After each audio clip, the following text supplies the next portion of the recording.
Going on, everybody? Welcome to IRL Podcast. It's your boy Mikey Digital. I got a good friend of mine, Painted in Blue, aka excuse me, Anthony, aka Painted in Blue, a New Yorker, a painter, and now a leather artist. Thank you for coming to my show, and it's good to have you, bro. It's all my pleasure, bro. I appreciate you, man. Y'all don't know me and Mikey go way back. Oh yeah, I mean we got stories for days. I don't even think we have enough time to go down memory lane. But real quick, I kind of want to like get like a brief introduction, like where you grew up, and then from like like from the point that you discover art. I also want to explore that, and then from being an artist to becoming a leather artist, a leather craftsman. So I'll let you take it on. Like, you can just kind of briefly give me what your life was like growing up in New York City, and then we could get into art discovery after that. Dope. So, first off, like I said, I appreciate you having me on. My name, Mikey. Y'all gonna hear Mikey call me Anthony because he know me. So y'all don't go crazy. He knows me. We're gonna edit that out. Nah, it's all good. My name is Tony. A lot of people know me as Josie's boy. Painted in Blue is the company. You know what I'm saying? Big shout out to that. I am originally from New York, so it's funny because when people ask me where I'm from, it's not weird, but it's a little weird. So I'm 37 now, so I spent most of my life in certain parts. So right. I was born in a Metropolitan Hospital on 102nd Street, lived in Throgs Neck Projects until I was 3, moved to East Harlem on 104th and Madison. I lived in Carver Projects until I was about 15. Moved to Brownsville. Shit. Oh, so you've been around in the boroughs. You know what I'm saying? So, but my mom, she was in and out of Brooklyn. So I've been in and out of Brooklyn since I was like maybe 7 or 8. So I was already comfortable moving around in Brooklyn. You know what I'm saying? Yeah. But I moved for good when I was 15. So that's when me and you met when I was like 15, 16. So yeah, we high school buddies, man. Crazy. Right. So yeah, then Brooklyn, I did that for some years, and then then it was like back and forth Brooklyn and the Bronx as I got into my adult years. And now for some reason I'm in Philadelphia. I mean, we'll get into that in a little bit. And then like, I guess you could talk about like before discover like how like how did you run into like art? Like what made you discover in general, like the starting point, like what kind of got you interested in that? Because I feel like a lot of us young kids, especially from our generation, we always think like creative artistry stuff can be like looked down upon. Sometimes we'd be like, oh, that's corny or that's whack. Most of us in our even now this generations, everybody's trying to be some cool, like a rapper or some stuff like that. Right. So like, what really kind of gravitated towards art? Like what really got you into that? From what I was told, my mother, my father both did it. So I kind of got the trait from there. Interesting. But man, I've been drawing since I could remember holding a pencil, bro. I ain't even gonna lie to you. Okay. And I grew up, like I said, I grew up on 104th and Madison, so I was right down the block from. I wasn't far from Schomburg Projects, but like the everything in Harlem starts over there on 110. So like all the museums and things of that nature. The studio on 125th. But I grew up right down the block from the Graffiti Hall of Fame. So I seen the Stay Highs, rest in peace. I seen Stay Highs, Futura, Cause, very early, very, very early Cause. I mean, the Tatsville. I mean, anybody you could think of, I've seen come through that neighborhood. You know what I'm saying? And a lot of big things happened in my neighborhood, like movie-wise, TV show-wise, all that good stuff. But so I kind of just been always tapped in since I was maybe like 8 or 9. Right. I want to say when I was 9 years old, I told my grandmother what I was going to do for the rest of my life. I said, I'm going to start my drawings for the rest of my life. Like, I just knew at 9. Didn't know what I was going to do. Then, I got into, like, doing comic books here and there, like, because for some reason, when you're into art when you're younger, you think, like, comic books and movie posters are, like, the only thing. Right, because you're a kid and you're exposed to that. You kind of gravitate what you like most, and, like, you find that's fun, right? So I get that. Right. So, yeah, then, yeah, so I mean, I knew I was really good when I was in 6th grade, bro. And I always tell people this story. When I was 10, they asked us to bring a project, like a show and tell thing, have a partner with you, like you display something that you really love. So this is the first time that I brought out one of my sketchbooks. Right. I had this kid named Larry with me. We were standing, and he was just with me because he needed a grade. I ain't gonna hold you on that one. So Shout out to Larry. Shout out to Larry, bro. So I had this. My first sketchbook was kind of like this big pad from Rite Aid. Okay. And at this time, like I knew a lot of people were good, but I didn't really have the confidence. I was only 10. Yeah. So this was when like Space Jam had already came out. So I'm drawing Looney Tunes, I'm doing all that stuff. And I remember, of course, growing up on Bob Ross too. I watched a lot of Bob Ross growing up, obviously. Shout out to the Bob Ross estate too. So I'm standing in front of the class, and I'm opening my sketchbook picture by picture. Like it's like a movie. I hear the kids going, "Ooh," nice. like, picture by picture. And I'm like, oh shit. Am I like I'm really good, huh? And kids don't really give you that kind of unless they really fuck with it. You know what I mean? They're very blunt. So you know what I'm saying? So I'm standing there. Everybody's like, "Ooh," and At that point, I had realized, like, when I would talk to this kid named Andrew, I thought Andrew was like the fucking shit when it came to drawing. Like he did UFOs and like he just did stuff off the top of his head. Right. And then that was the day I realized, yo, I'm better than you, bro. Like I know I'm better than you. Yo, damn, son. Like I know I'm better than you. Yeah, he's like, I got you now, kid.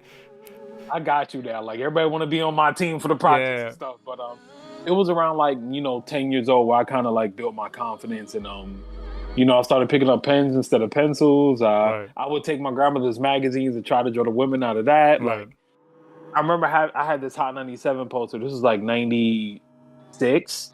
I had this Hot 97 poster, and I drew like every picture all 12 months. Probably wasn't that great, but I did it. The whole point being is I did it.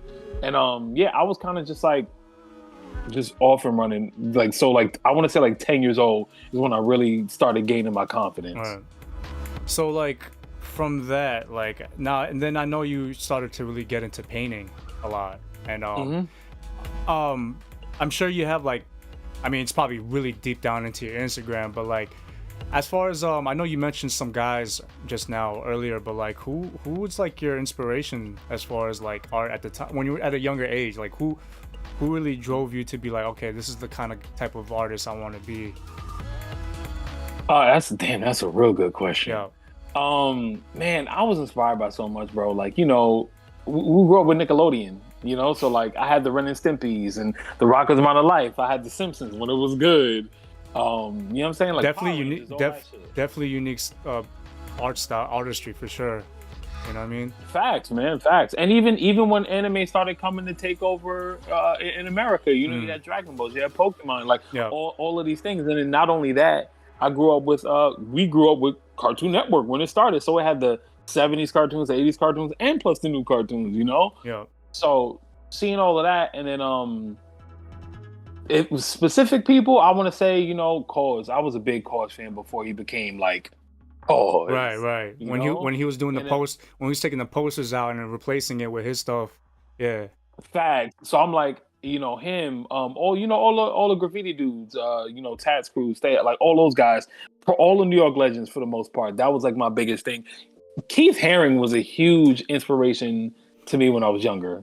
Yo, it's crazy. I remember my parents when I was very young, like 5 to like 10. I remember my parents used to buy like a lot of Keith Haring stuff, and then it's just like as a kid, that was like the one that was easy to like fuck with for some reason. Yes. I don't know what it was that was just so interesting about it, but I remember when I was like a little ass kid, like I'll be in my dad's car, and then you see the handball courts covered in his stuff, and you got the big face, the big face with the 3 eyeballs, you know what I'm saying? And then you had the regular, people and stuff like that. I would say, I agree with you. I think Keith Haring was very, very, he was definitely one of the people that I remember a lot when I was growing up in terms of art. Big time. There was what it is in his work, there was like a freeness.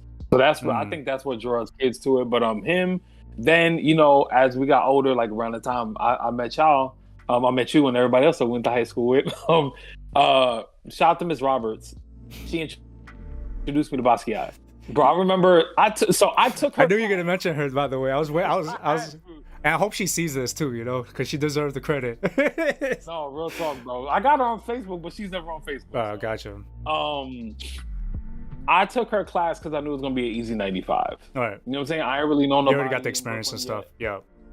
You know what I'm saying? So I was like, all right, bet I'm just gonna like pass this class, whatever. Hmm. And I remember it was like 35 kids in the class because this is when they first put electives in our school, Right. and they had like it was like home ec. It was Arabic. You got to learn Arabic. Yeah, I remember that. It was wild random, right? Like Because our school was like cool, our school was like a prototype. You know what I mean? It was like a brand new school, so they were just trying to do a whole bunch of random shit. I remember that. just trying. Yeah, shit, yeah, bro. yeah. So I remember she had sat us down in front of the desk, and she's like, "What you see in front of you, draw it." Okay. I drew it. When I came back to class, it was less than 35 people. A lot of people gave up. It was maybe 20, 28 at this point. Wow. So I saw in the sketchbook that she made for us, I was the only one that had writing in it. And I was like, and I'm not gonna lie to you, this sounds really like braggadocious, but it's not. I'm not trying to come off like that. I've been kicked out of classes, like art classes, for finishing projects too fast or kind of being better than a lot of other people. So I was like, damn, I'm in trouble again. Right. So I looked in the book, bro. It said, you can really draw, can't you? She said that? Oh, yeah, bro. And I was like, oh, shit. So she asked me after class, she's like, do you have any sketchbooks? And I'm like, yeah, I got a sketchbook. I brought in like 7 sketchbooks. So she's going through them. The end of that week, I remember coming in and she's like, don't sit at your desk. She put me in the corner with an easel, some canvases. She was like, I'm not going to tell you what to do. Just do something. And she's the one that sparked all of that for me, bro. Wow. And then she showed us the Jeffrey Wright biopic, the Basquiat movie. Okay. And I remember she showed me a picture of his work first. And I was like, oh, my nephew can do better than this.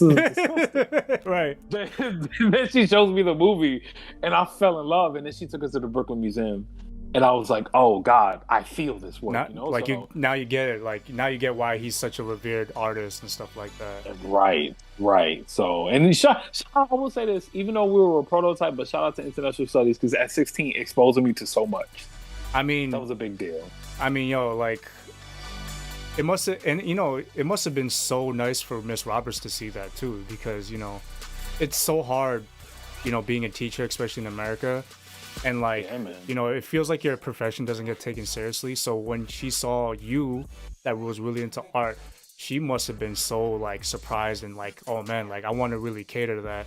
And she's probably very happy. She'd probably be very happy hearing that, she actually helped that process, because I feel like that's the only thing you want to be a teacher, is to make sure this, your student go in the right way. So shout out to Miss Roberts. But yeah, man, that's actually quite interesting, because I knew that you took her class, and I knew from a distance because I never really took her class like that, but I know you guys had a really good relationship. But like, that's really cool of her, and I think that's unfortunate. Our school system is really terrible, and we do get lucky that we have people like that in our lives, time to time.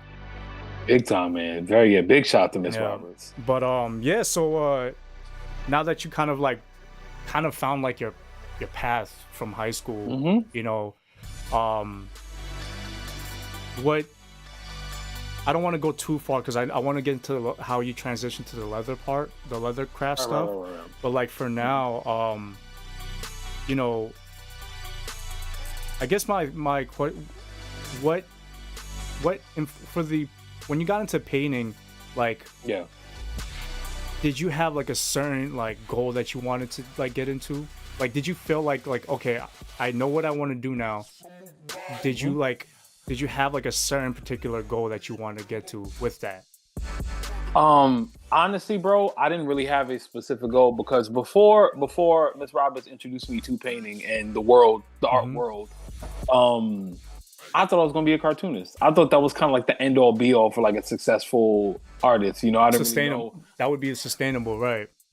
Right. I was like, all right, this is a job. I can get a job at Disney or some shit. You know what I'm saying?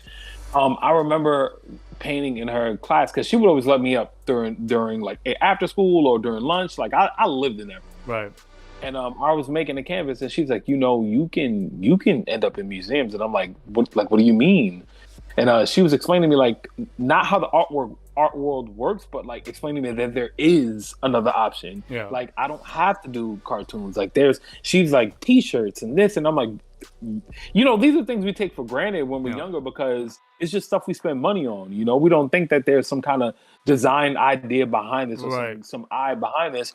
So I didn't really have too much of a goal besides like just becoming really good. Yeah. I didn't find out about galleries. Like I knew museums existed and things of that nature, but I didn't find out about galleries until I was like 18 or 19. I was like, oh, this is a thing, So I didn't really have too much of a goal. I kind of just wanted to be really good, man. That's all I really wanted to be. Yo, I remember there was a time that you was really into the toy customization too. Yes. Yo, my boy Manny reminded me about that because I totally forgot about that. I guess you could get into that a little bit. Like, what kind of like made you go in that direction with things? Like, how, as far as like, because that there's a big culture in that, and like, what kind of made you go in that direction with your painting? So this was, I want to say maybe I was like 22 around that time. So kind of, this is when like MySpace is fading out for the most part. Facebook is like, because Facebook, I got on Facebook in 2007. Right. I was what, like, I was like 19, 20 around that time, something like that. So everything's fading out, and I came across this documentary. I want to say it was at that time. It's called Toys R Us, but like Toys R A-R-E. Right. And I was like, oh shit, this is dope. And then of course KAWS, like seeing his stuff, I'm like, yo, this is dope. But then all of those people just so happen to be really great painters. Then I found out about Upper Playground and like all the stuff that's happening in California. I'm like, yo, then I found out about Kid Robot. I was like, holy shit. Kid Robot kind of just blew open his door for me. And what got me to making toys, two people. One guy just recently passed away, Frank Kozik. He's the one that does the Labbit, the smoking rabbit thing. Right, the long-eared Jones? Yes. Yeah, okay. I know what you're talking about. Well, he just recently passed away like 2 days ago. That's what? That's so sudden. Yeah, bro. He passed away 2 days ago. And then Hug G. You know who Hug G is? I'm not good with If you Google I probably know. I'm pretty sure. Yeah, I'm pretty sure. I was gonna say that. Like, if I see his stuff, I probably would recognize it. Yeah. So Hug G, and it wasn't even just no money. It wasn't about making money for me. I saw that he was selling dolls for like $500, like hand painted, and I'm like, how? And then I'm looking at his stuff, and I'm like, this dude is the way he gets the lines so crisp. Yeah. And everything's just so, it looks like a production toy, but he's really painting them. I'm like, these are fucking amazing.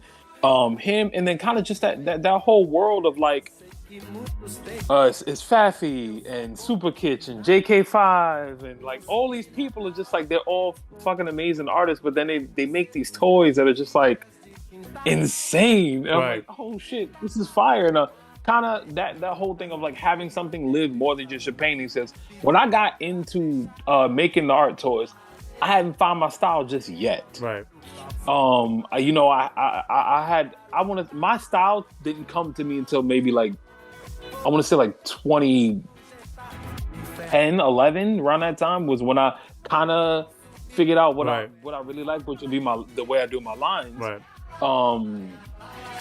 Man, and which because you got me my first mural, so we'll get to that. We'll get to that. Yeah, we'll get into the whole traveling and all that shit too. But yeah. Yeah, but bro, my my love for toys like came from just finding out that all these other guys are painters too, and then just open up this whole world. So I mean, I still want to make sculptures and make toys, which that is the big part of the dream.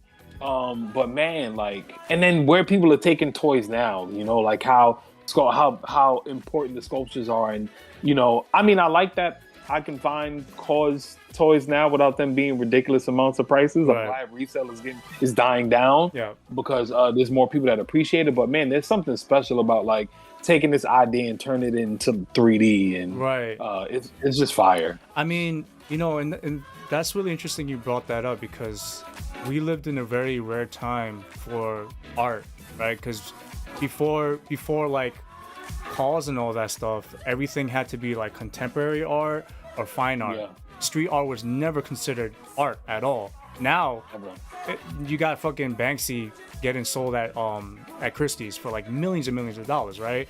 Yeah. I think from that experience, I really like what you were doing in that from that experience because I feel like that really just kept your options open, right? Yeah. It's whenever you're in a creative field, I feel like it's very very hard to get into the game because there's a lot of factors where it's either clout, also like your background, if like you're white or something, or if you're Yeah. African American, these definitely play a part of how you could get into the game, right? And like, I really, from my observance, seeing you from going from doing the toys and then doing the wall art, doing your own paintings, and then going into leather crafts and leather goods, I really appreciate that you took that route because I feel like you're not letting yourself being like confined to like, oh, this is what I want this to pop off. I think you're Right. you're going to it to the most mature way, and I don't want to be like digressing too much, but like, I'm really excited for what your future is because actually I know this is really random, but I actually know the guy who created the MF Doom mask. He shout out to Keo. He actually came to our boxing gym. He actually trains there. And That's fire. yo, but you know what's crazy? Do you know the Nervous Records logo? Do you know that? Yeah. You know Oh, the guy, yeah. the little cartoon dude? He created that logo too. And you know what I tell him? Because I'm a DJ, so I'm like, I got crazy. I was like, why didn't you tell me this? Like I put it on his Instagram. You know what he says? Oh, you never asked. I'm like, that's such an older head thing to say to me. You know what I'm saying? Right. But then again, I get what he's saying. Like, why would you be boasting that? But talking to you, I look at you, that I look at him. I feel like he worked all his life. This guy's obviously if he's Bismarcky's like generation, he's he's way older than us and stuff like that. So, and he's still doing his thing now. So I think not that I need to tell you this, but I feel like I'm really glad that you're exploring different options and stuff like that because I think ultimately it's gonna come out full circle, right? Like look at a guy like Cause he did posters and then he eventually moved to toys, but now he's just selling like he's doing collaborative with clothing and stuff like that, like North Face and stuff, right? So it's like your branding as an artist shouldn't be confined to like one thing, and I really think that it's dope that you're taking this route, especially the leather goods. That really threw me off, like, and not in a bad way. I was like, how the hell? And that's gonna be leading into my next question. How did you get into that? Because I feel like when you're like a street artist fanatic, I feel like leather goods. Not that that's not something that you look at, but that's like not in even that's not in your radar. So like I really want to know, how did you going from street art to that? Like what really caused you to push that direction? Yeah, bro, and it's funny you say that because so many people hit me up. It was like, wait a minute. When did this start? Like, when did you start doing this? And nah, bro. So I want to say this is like, so in 2018, I did this series of live body painting. It was I remember that. Yeah, and then that was fun. I was like, oh man, I always been a fan of story, like telling stories, reading. Like I just love story. You know what I'm saying? So for me, that was kind of like an ultimate thing, and that was actually the first project that me and my wife worked on together. That was the first time I actually hired her, so that's the only reason we work well together now. Going into 2019 was a really big year for me because I got another two more permanent murals in Harlem. And then there's a hotel in Harlem, Aloft Hotel. They have a luggage room. I did their luggage room. I did the whole luggage room. And then I know they had art inside the hotel. They let me curate, me and my wife, they let us curate a show inside the hotel with my artwork. And it was on display for maybe like 6 months, but we curated an event and everything. It was super fucking dope. After that happened, bro, I felt like so unfulfilled. And of course, there's like some small things in the middle of it, right before that. The leather goods thing, my wanting to do leather goods was because I'm getting ahead of myself a little bit. Yeah, that's fine. In 2014, around 2014, 15, this is when like the resurgence of people want to be customized with shoes and like painting timbers. Right. All that was the thing, and I'm like, bro, I did that shit in high school. I'm not going back to that. Yeah, I'm not doing that stupid shit. So I was like, all right, cool. And I mean, outside of Louis Vuitton and like all these big houses, On Instagram, I'm sorry, nobody was painting on bags in Okay. 2014, 15. I'm not saying I'm the first person to do it, but I'm also not saying Yeah. I'm one of the because no idea is original. Let's Yeah. just put that out there. That's But yeah. I mean, I know I'm one of the few people that was doing it, you know. Right. So I was like, I don't want to do no shoes. I don't want to paint no fucking boots. I was like, I'm gonna paint bags because my thing is always I want to do what women love too. Like I do what I love, Right. but like if I'm gonna get attention, it's gonna be from women. You know what I'm saying? So I'm like, all right, cool. I'm gonna start painting bags.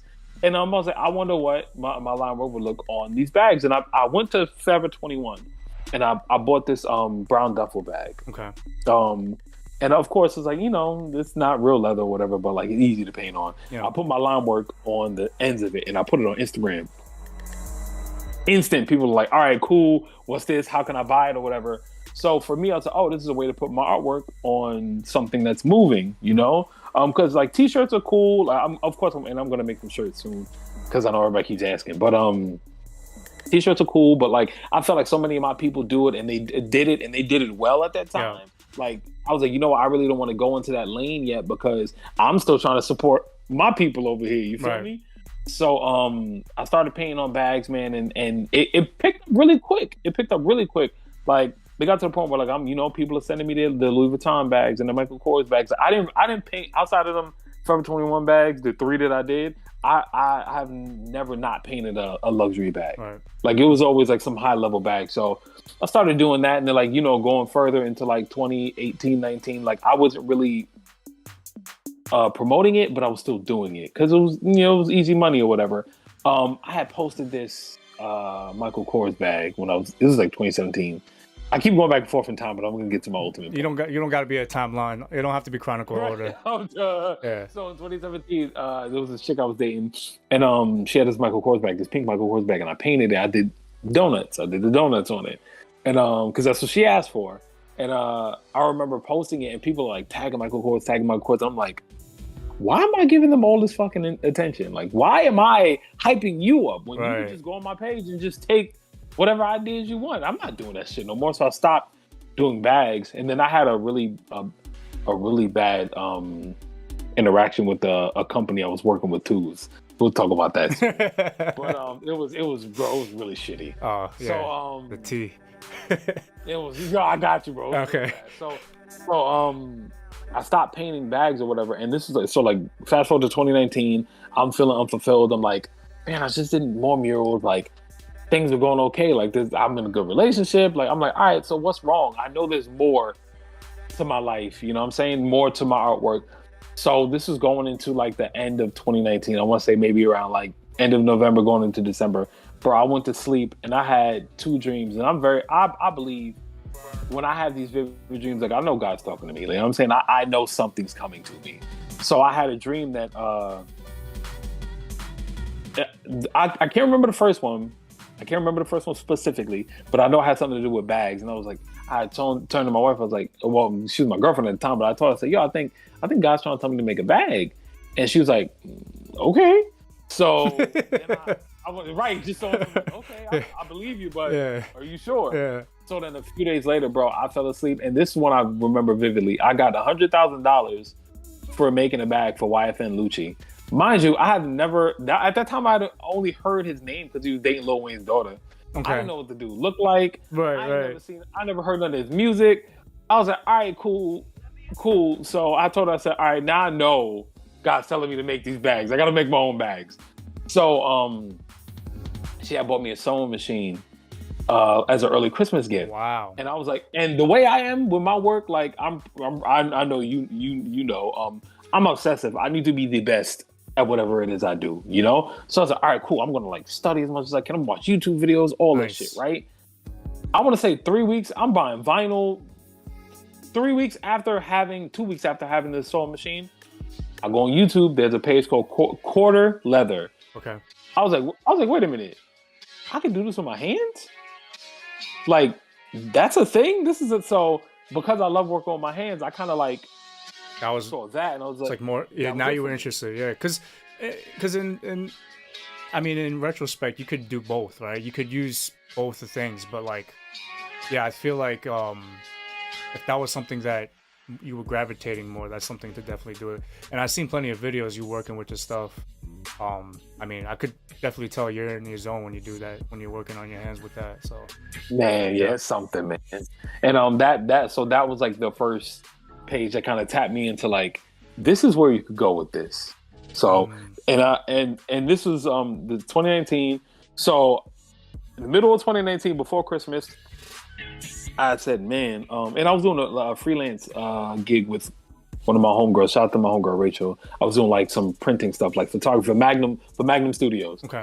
I was like, yo, I'm not gonna do no art shows in 2020. I don't care about no galleries. I was like, I'm going to do this every single day. Like, I want to master this shit every single day. Bro, 2020 comes. COVID-19 is a thing. Crazy. My wife's birthday is in March. We went away. We came back March 9th. Okay. New York got shut down March 15th. I said, okay, I lost my job. Almost everybody lost their jobs. Yeah. And I was like, yo, I get to sit down and do this. This is cool. Then I found out about the unemployment money. Bro, I was buying leather every single week. Gotta go hard. Fuck it. Got the time, got the money. I went in, and that's kind of like, so I went from, and this is God's honest truth, I went from like figuring stuff out in 2019. Like, I made my first full bag after, running through so much leather. I made my first full bag like that April. Mm-hmm. That April or May, around that time, I had like made my first full, I know what I'm doing, structured bag or whatever. And I kind of just been on ever since, man. And that's it's funny. Like, I feel like a lot of people had revelations in COVID during COVID. Oh yeah. Same thing with me. Like, that's what made the decision to move in Japan. Right. But that's just a whole different story.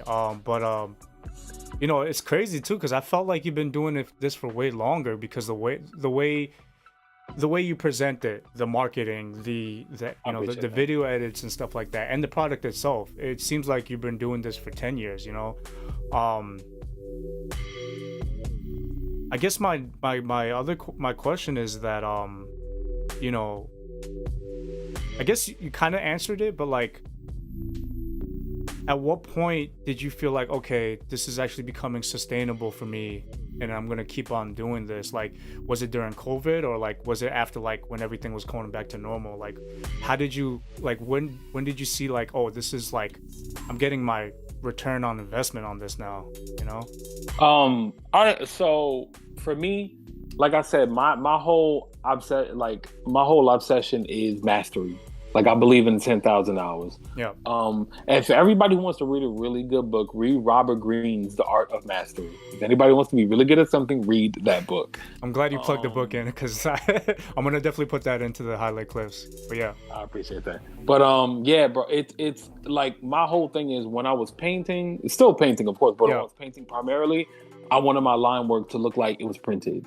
Like, I needed it to be insanely crisp. Yeah. When it came to this, I'm like, the reason why I jumped right into bags is because I always wanted to have something where somebody could carry it, or it'd be near the Met Gala type thing. Like, I want to make something that's like somebody's gonna walk down the runway with it, or something I designed that's somewhere, and not even on some popularity stuff. It was like, I wanted to change the guard of things. You know what I'm saying? I want creativity to speak. It wasn't so much of like, all right, I'm doing this for money, because I was content with taking that whole first year of just learning, like making the mistakes and being up late and doing all, like, I already had my work ethic from painting for so long that, like, this was nothing to me. This was like, I could do this shit in my sleep to learn this stuff. So I'm thankful for that I had a work ethic already. Yeah. It wasn't until maybe, because of course, you know how it goes. You believe in yourself before everybody else does, obviously. When I moved to Philly, so we moved in August of 2020. Mind you, this is still only a few months after I started stuff. I didn't hit my first year anniversary until I got here in December. Mm-hmm. that December, man, was interesting because more people started paying attention to me. Because I had my Paint in the Blue page since 2017, but it was like me painting jackets or me to like the customizing stuff, the stuff that was separate from my mural work and stuff.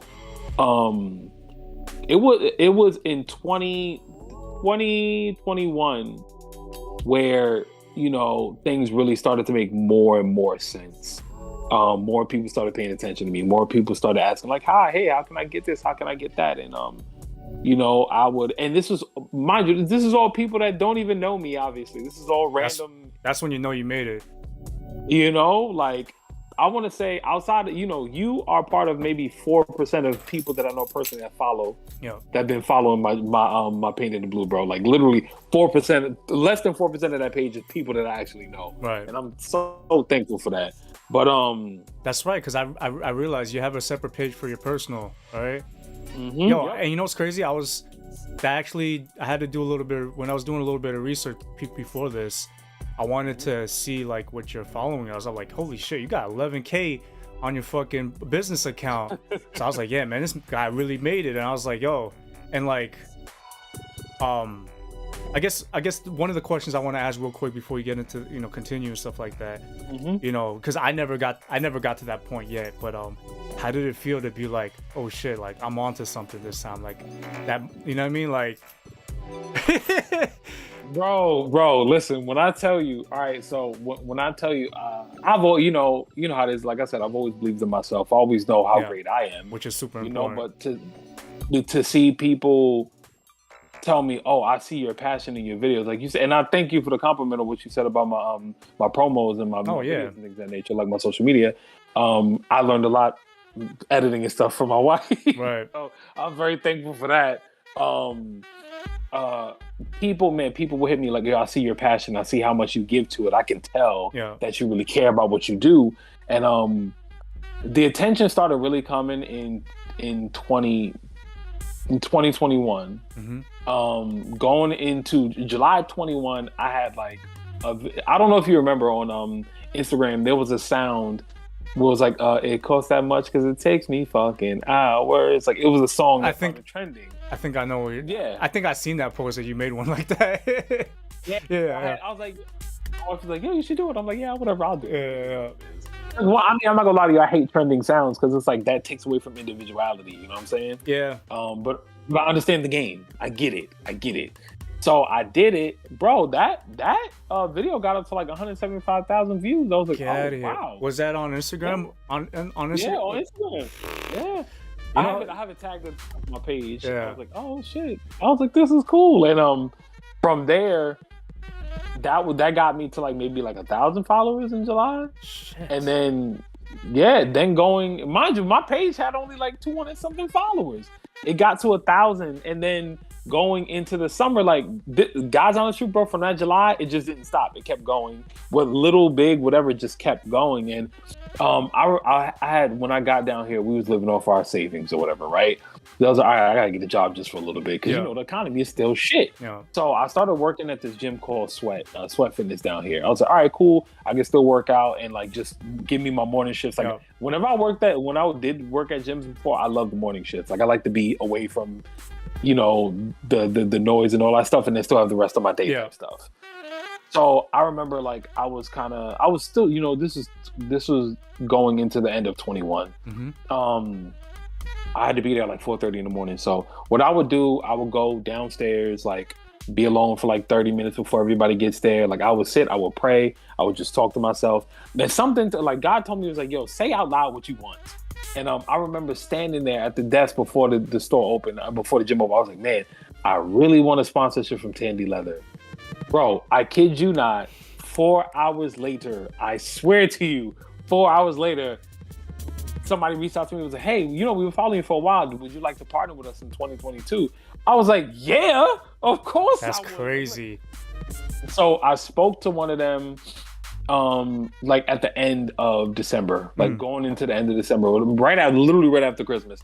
So they're like, yeah, we love your videos, and I know you shop with us, da da da, whatever. So we would give you product, you make something, tag us in it, whatever. Right. Then they said it real nonchalantly, like, the end result would be you maybe get you up to Texas to come to the main place, but Yeah. that's further in the future. And I'm like, okay, like I'm talking to him and I hear the nonchalant nature of Yeah. it. Yeah. Yeah. Like they fuck with my shit, but like they're like, yeah, he's probably never gonna get like that. Yeah. That's probably never gonna happen. So, uh, January 1st of last year, I hit 10,000 followers. January 2nd, they DM'd me. It was like, "Hey, you think you're free to come to Texas in February?" I'm like, "Yeah, hell yeah!" So that right before they reached out to me, and around that time, I was like, "Yo, people really fuck with my shit. Like, people really like my stuff." And I'm thankful because, like you said, the whole, the full circle thing. Like, I believe it's coming. It's Yeah. building. I'm building whatever community I want, the type of people I want to like. Because I'm a firm believer when you're a creator, you're supposed to create from your heart, from your mind, from whatever you want, and invite people into your world. Right. It's not so much about giving everybody everything they want, because then you'll be a slave to the crowd. Like it's that Facts. I believe in, live for the applause, die by the crowd. Yeah. I'm not trying to be held up by anybody. You know what I'm saying? So if nobody claps for me, I can still clap for myself. But yeah, it was around that time I was like, yo, people, this is cool. This is cool. Like, people, but not falling victim to the attention. Yeah. But to know that somebody's willing to give me $1,000 without ever even knowing who I was, just from the internet, like, I mean, cool. I mean, aside from just making it into a sustainable business, just, getting that recognition is a beautiful thing, man. Like, me, like, if there's anything creative, it's like, being a DJ and stuff like that. And like, part of the reason why I came here was to like continue that path. But like, when I see you and I see my other, peers and my other colleagues and stuff like that, I'm just like, yo, I want to get that feeling, So I had to ask you, like, how did that feel? Because like, I just feel like, there's nothing, more of a blessing to do what you love to do, and then actually, and make a sustainable lifestyle out of it, Yeah, man. But I guess now, like, that's just amazing, by the way. I remember, when we first met, we was always eye to eye because we was just always into the cool shit. But then, like, I see from you just become, from being a painter to like painting the toys and just exploring different options, and then now you're like at a full blown, independent business. It's such a inspiring thing. So I'm really, I'm very proud of you, bro. And also, Appreciate that, bro. and I want to say on record, man, congratulations, man. You're about to be a father, bro. How did that feel, Yeah, bro? man. I had to put you on the spot a little bit, man. I appreciate it, bro. It's definitely it's exciting. Like, I'm not nervous at Okay. all. Because all my siblings, they all got kids, but this is different. I'm not gonna be able to give this one back when it start crying. Yeah. It's exciting, man. Like, because my wife is a creator and I'm a creator, and then now having this one more person added to the loop. You know what I'm saying? I'm excited to teach him things and Yeah. take him places and show him stuff. Introduce him to the stuff that took me so long to learn. You know what I'm Right. saying? I'm very excited about that. But it's this having painted in blue. It's one of those things where, like, I didn't jump into new things, because a lot of people with the social media age, a lot of people jump into new things and try new things for the sake of like what's going to pop. Right. And I appreciate that you noticed, and a lot of people noticed that, like, all of my stuff was just a transition, an elevation of what I was good Right. at. You know what I'm saying? And like, I'm always gonna explore where my art can take me, or where my creativity can take me. And I know how big I want Painted in Blue to be, and I know what I wanted to do. And like, there's people still. I feel like we limit ourselves creatively too. Yeah. A lot of times it's like, oh, I want that Nike deal, which is cool. You may love Nike, that's fine. There's nothing wrong with that. But I'm not trying to just make that the one option for myself. Like, I'm trying to get to a point where, like, I could do deals with my people. Right. You know what I'm saying? Like, I want to collaborate with my friends and shit. You feel me? Especially because, like, being a black-owned business and stuff like that, like, I feel like a lot of people, well, not a lot of people, but people, when you get to a certain point, some people, like, start selling out. You know what I'm saying? Oh yeah. And then, you know, for example, Travis Scott. You know what I'm saying? You got a guy like that who's a sellout all the way around. I'm not gonna even All get the it way. to yeah. I'm not gonna even talk about personal life and all that stuff. Oh yeah. And Oh I yeah. think you know, that's his decision. But like I feel like, especially because like, you know, your community, you guys need to keep leading the way because you know you guys are still not out the mud yet, right? Like this is still hard to like you know what it is to be. I mean, I don't know anything like that, but I know from observance to start your own business as a black person, that's very very hard. You know what I'm saying? Because the country that we live in is controlled by you know supremacy, and at the end of the day, you know Mhm. they're always going to get the easy pass. They're always going to get the good connections. They're always going to get Oh yeah. the head start. So like I don't mean to get like political, but like going back to what you were saying, like you know you're not worried about that. I think that's very very important because you don't lose touch. You know you don't lose touch of like what's important, right? Because I feel like if you start reaching for goals that don't really align with your views, you start making things that you Mhm. don't really want to make. Um, I want to track. That's a fact. I want to track back a little bit. Uh, Okay. I really love the name Painted in Blue. How did you come up with that? I mean, I know sometimes we just come up with names, but like if we could just Mhm. talk about that a little bit because I really like the logo, you know, the typography and the name of it. But like, I guess you could talk about your branding and like what is it? What is Painting in Blue as a whole? So yeah. So Painted in Blue is so you know everybody knows when you start something you have you know whether you're a tagger you have multiple different Yeah, names or like it something will always change but for me like blue's been my favorite color since I was little and that's not why I picked the name yeah, but it kind of just it was one of those full circle moments so there was I want to say this was like 2000 maybe like 11, 10, 11. I got my taxes back and I yeah. went and I bought like $400 worth of paint, bro. This is when Pro Paint was still open. Okay, So I went to Pro Paint and I bought like $300 worth of paint. At the end of all that paint, the only thing that was left was black, white, and blue. So I was like, all right, cool. I'm just gonna get good at this. I'm gonna get good at the shades and all that shit or whatever. And I was like, it's my favorite color anyway, so whatever. Um, so over the years, I would always gravitate to just using like the seafoam greens, but specifically blue. Every commission I did had some blue. It got to the point where like people are like, all right, I want to paint it, but like do it all in blue. Like do it like how you usually do. You don't right. do so I got to the point where like I wanted to say, I will say like I mastered for me my use of blue. Then years after that, I had gotten into this. I came across this BBC documentary, The Origin of Color. It was white, gold, and it was blue. Okay, And of course, I'm gonna go for blue first. I watched blue, and then I saw how during certain times in history, I forgot what age it was. I can't ever really remember how the color blue came into paintings and how precious it was because the lapis I don't know ever know how to say the stone lapis lazuli or something like that, but it's a blue stone right. from the Middle East, from the Middle East. Yep, yep. Yeah, you know. So that was the only way they got the pigment for blue, but the churches owned the color. So you could only Right. use it on religious pictures. Now I understood that was for negative reasons on them. Yeah, But to understand how coveted that color was for so long and how badly people wanted to use it, I was like, man, there's a reason why I was called to use this color. right. Like it made sense. So one day, like when I was like, all right, cool, I wasn't even thinking twice about what I'm going to name my company. I was like, all right, I need to separate what I'm doing with this painting on bags and stuff like that. This is separate from all my other stuff. I was like, you know, I painted in blue, and like I said it a few times. I'm like, it sounds good, like it sounds cool, and I didn't really care about like what it sounded like, you know, marketing wise.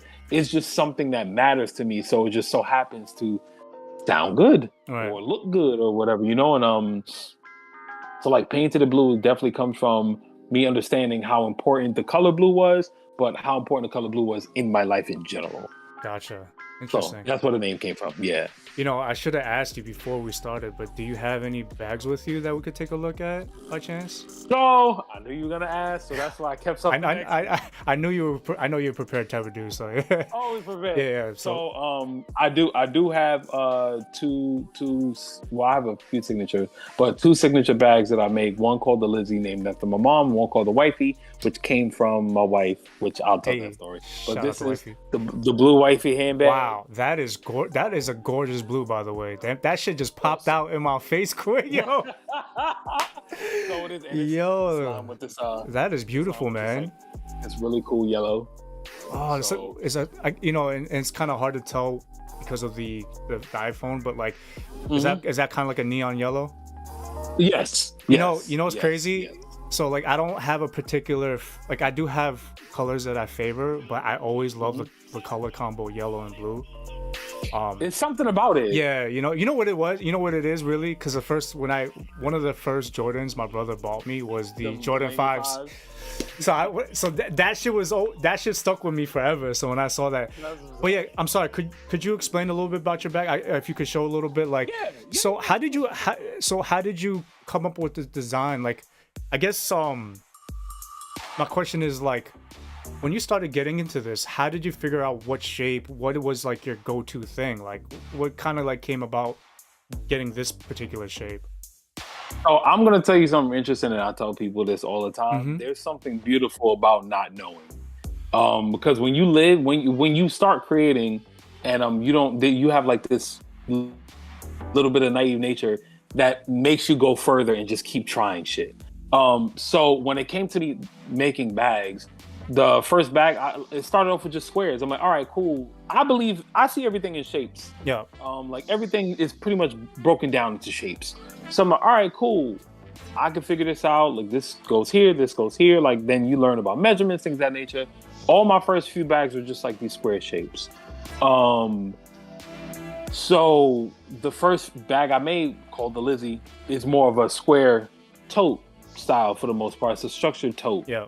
It's like, so it's that one. And then this one, the Wifey handbag. So this shape, my wife had came to me for her bridal shower. Okay. And she's like, so the one thing people always compliment me on is her closet. And they're like, Okay. they know her stuff is crazy. And I'm like, I have yet to show her full collection. Yeah. But it's like, I know her closet is crazy. So she was like, I want a bag. I said, okay, cool. What do you want it for? She said, I want it for the bridal shower. I said, okay, what do you want? Send me some ideas. Tell me something. She's like, okay, cool. She was like, she drew it. Mind you, she doesn't draw. Like, Right. but she drew it. She's like, I want it triangular. I want this. Bro, she had this idea of like having flowers on the handle. And I'm like, listen, I'm not there yet. That's different. I'm not there yet. That's different. But I was like, it sounds like a good idea. Now Yeah. I could probably do it. Yeah. But something about the way she had the triangular shape, I was like, man, this is cool. But I was like, what can I do it to make it mine, to make it unique? She's like, she said, I want the sides engraved too. So I was like, all right, cool.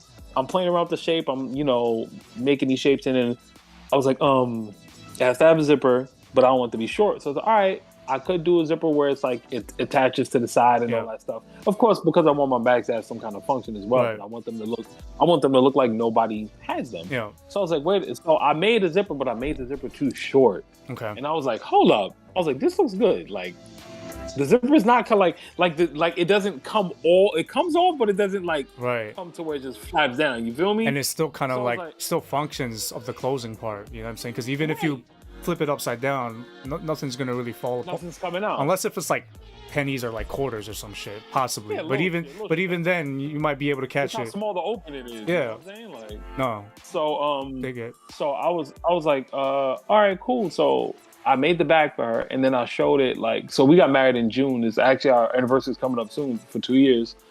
We got married in June. I showed the bag after the wedding, Okay. because I went to Cheesecake Factory and I showed it, a picture of it on the table. Right. And people were like, so is that coming out? Like, is that gonna be a thing? Like, what? And I'm like, nah.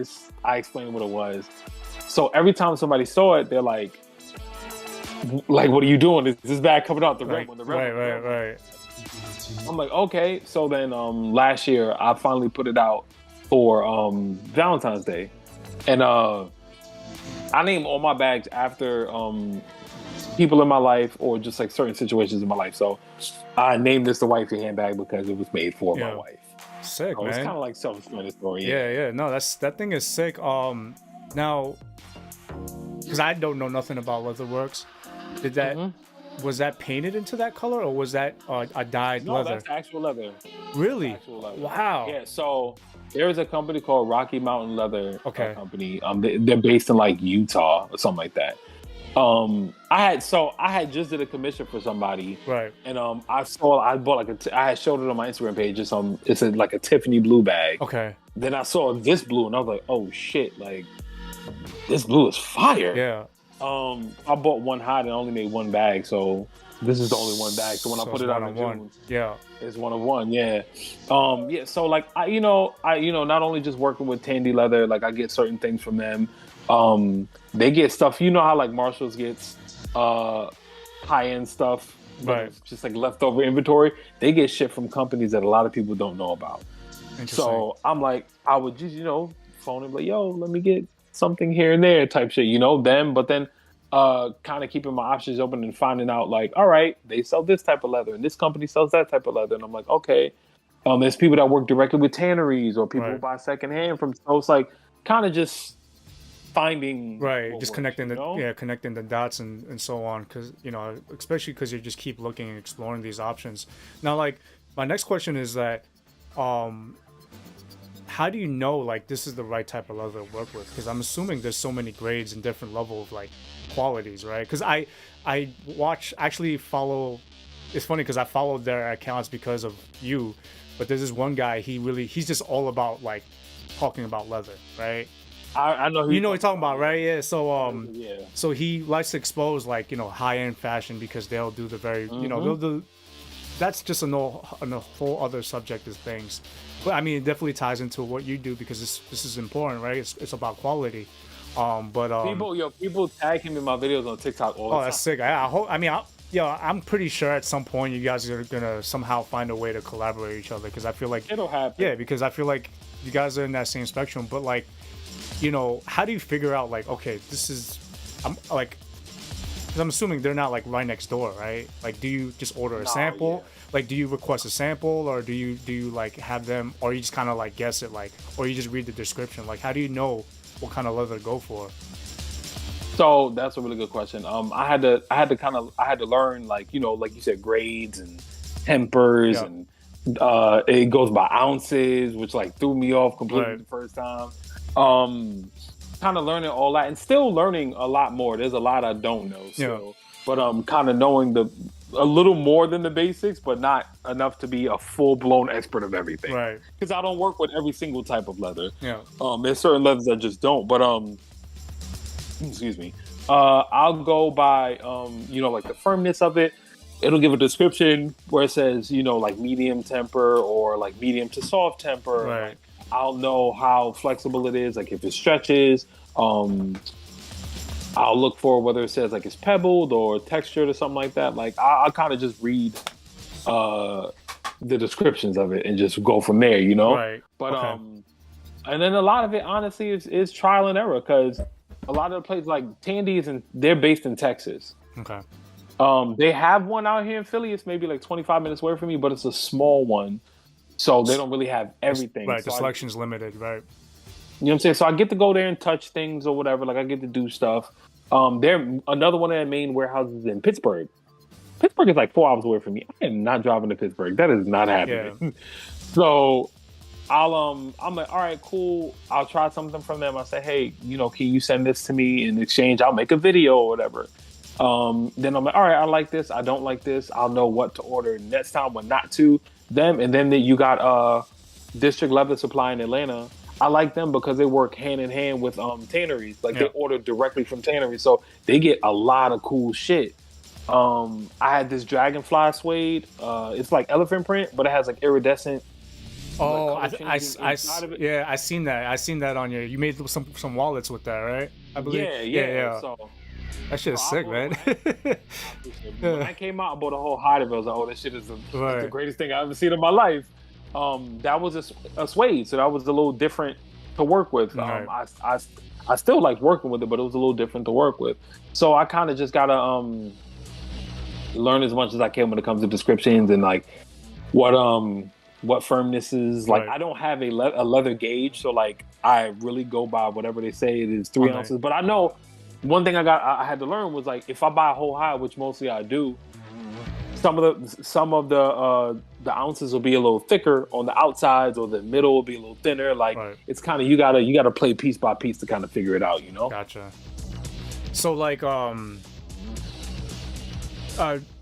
so like as far as like selection, like how did you start figuring out like, okay, I want this on the outside, I need this on the inside? I'm sure this is all like done through research, but like how do you go about like selecting what type of like leathers when you like, because I'm assuming like this all comes down to like durability and also like touch of the feel of it, right? Like when you go about making one of your signature bags, how do you just determine like how the inside should feel and how the outside should feel?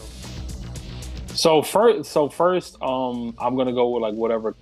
I get colors from like ideas and stories, Okay. like whatever story I want to tell for the time. So like this blue one, I hadn't made a blue bag yet, and people have been asking me for 3 years, "How do you have a company called Paint in the Blue? You don't make blue bags?" And I'm Right. like, "Cause I'm not literal." Yeah, nah, that's like a saying, you know. Like I feel like when I see paint in the blue, it's like a saying, you know. Like it's not, Right. yeah, it's not literal, but whatever. You know, whatever they want, Yeah. whatever they want. So, but I'll probably challenge them on that next year anyway. But I'll go for like whatever story I had, or like if I had an idea, I'm like, okay, cool. Like I got this silver bag that I showed. I'm gonna show the full one this tomorrow probably. I wanted to do a reverse Tiffany. Okay. So like the Diamond Dunk has the teal, Right. the silver check or whatever, Silver and then- accents and stuff, right?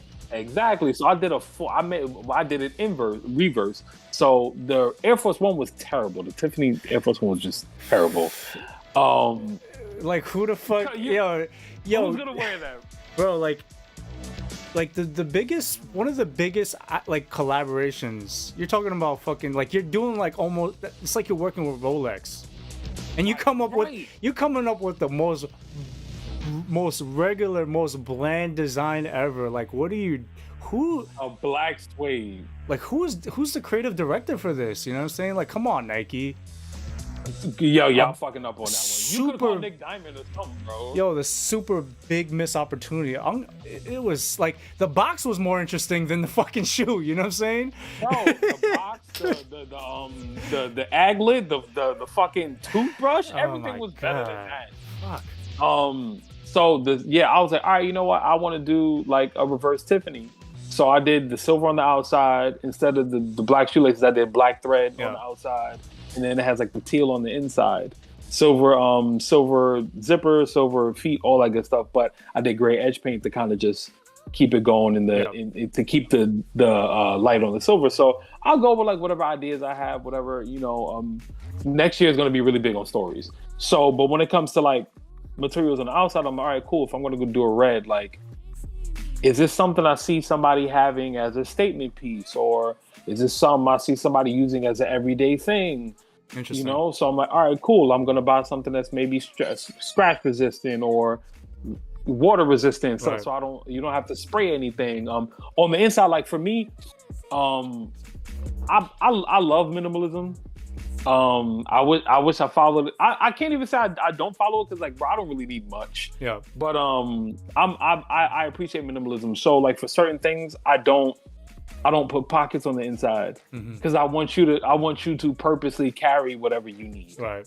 You don't need a bunch of shit. You know what I'm saying? So I got that with my wife. I was like, you don't need a lot of stuff. So Yeah. like, I'm just gonna give you this with no pocket on the inside. If you need a wallet, carry a wallet. Yeah. But like, I don't want you to have a lot. So I get to have fun with the inside. But I also know, hey, I can't put this type of leather in it because you may spill some water, or you may put a bottle of water in there, or something may happen to where like I need you to be able to clean up easily. A lot of people think just because it's leather, you can just wipe it off and it's clean. No. It don't work that way. Right. Now, But yeah, I'll go off for stories and kind of just go from there. so which makes sense because I feel like being and I'm just guessing here, everything about that's handmade, like that's all done by your hand. Everything. That's crazy.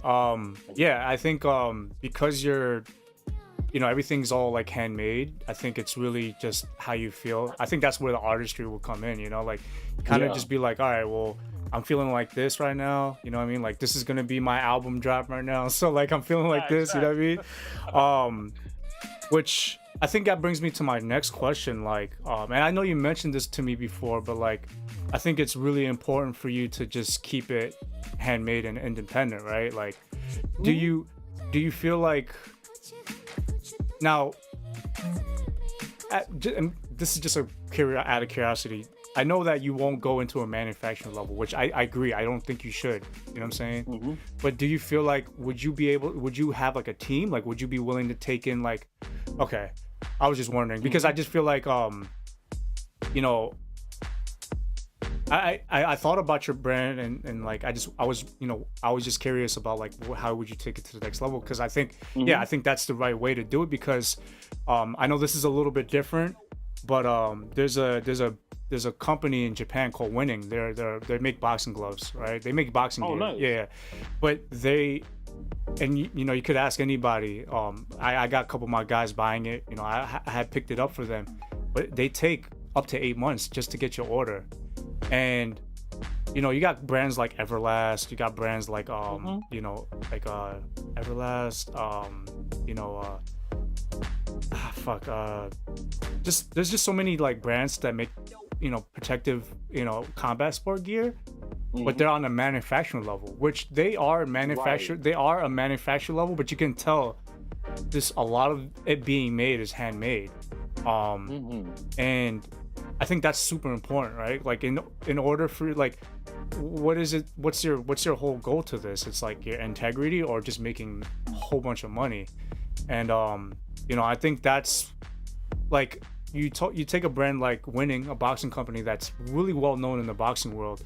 People are willing to wait 8 months to get it made. You know what I'm saying? Right. I literally had probably like 8 items, and all of them were like $500-$400 just for like one pair.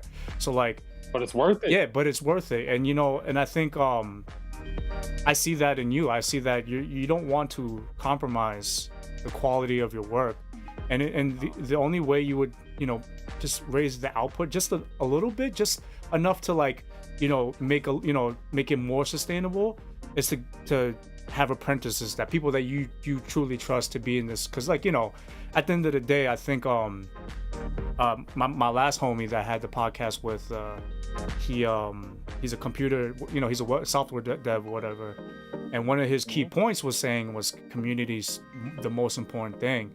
He said for him to be the best, to be where he's at as a software dev, he had to really be tapped into the community.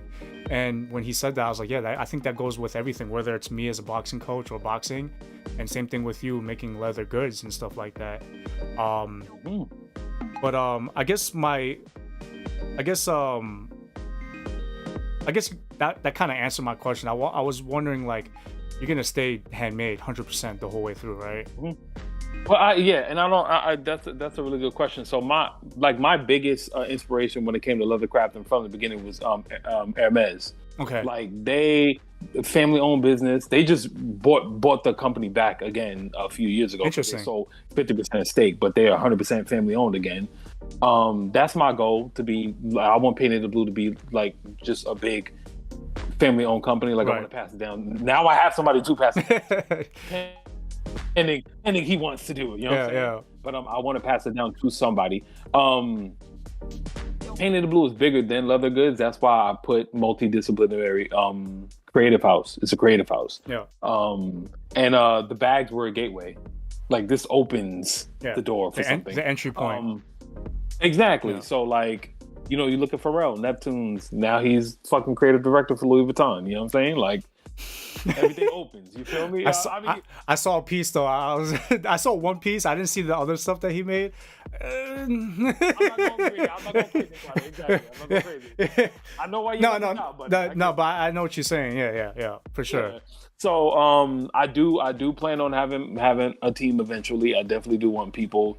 So I teach. I do teach people. Yeah. And eventually I will find those people that will, follow me and do things that, you know what I'm saying? So I want people I to work for me. and I feel like a guy like you who's just so cool, just so down to earth. And because your work is good, I'm sure you're gonna find those people, that's gonna just be like on a family tip. You know what I'm saying? And I think I'm really um I know that you're definitely on a path, and I'm excited. So I definitely want to see it get to that level of like you're a full blown company and shit like that. So I appreciate that, bro. I mean, I look at the companies like the way the artisans still make the salvage denim. yeah, You know what I'm saying? Like watching the dyeing process and yeah, like these techniques that just don't die yeah, because they pass down. Like that's and then speaking as a black artist, like